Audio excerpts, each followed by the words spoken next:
makilia kumanagia na waagi wa marigitari aria mohigiririe uhoro uyu kuria thirikali ya kaunti ya Mombasa ikitie ritana kuria thirikali nene ya guku bururi-ini ikorwo kiandikithia marigitari makilia ino ni kana ni ndumiriri irekereirio ni munene wa magatagitari kaunti-ini ino Judith Awinja no agikorwo agitongorithia mendekithia maya.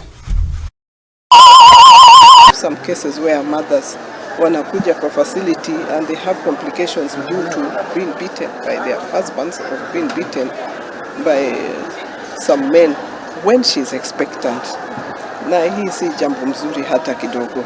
Ni jambo baya, manake huyu mama ndio analeta uhai ulimwenguni, na huo uhai unaangaliwa na huyu midwife ndio aweze kuicontrol, kuimonitor from the time anashika ujauzito mpaka mwisho. So when we experience cases of violence, it really gives us a lot of worrying, and it shows that people are going to increase in this state, and it shows that people are seriously depressed, that they are so much violent that they want just to move their anger in a strategic. Mama moja anapokuwa in labor lazima akuwe na mkunga moja. So that is what one. Wakati anapojifungua tuna expect kuchunga watu wawili. Huyo ni mama na mtoto. Kwa hivyo tunataka wakunga wawili. Kwa hivyo wakati huu tunajua mkunga moja anaweza kuwa anawahudumia wamama ambao wako in labor, na pia ambao wanazaa, maybe hata mtu mmoja anaweza wahudumia hata 16 kutegemea mahali ambapo wanafanya kazi.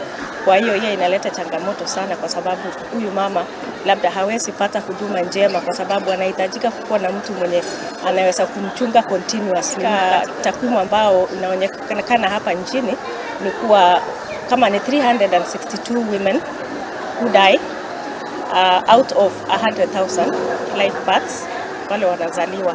Kwa hivyo hiyo ni idadi kubwa sana, na inaonyesha kuwa kuna gap ambalo linatakikana kufungwa. Hali ya kushughulikia kina mama, kama uko na hiyo stress, uko na hiyo environment yenye inaweza kuchangia hali ya mkunga kutopatiana services kwa kina mama na watoto na familia yao, tunaweza kuambia hawa tunawa train in regards of communication skills to provide passionate care, and to also ensure that we always call that compassionate care for the women, na pia tuweze kusikiza what women want, ni nini akina mama na watoto wanataka.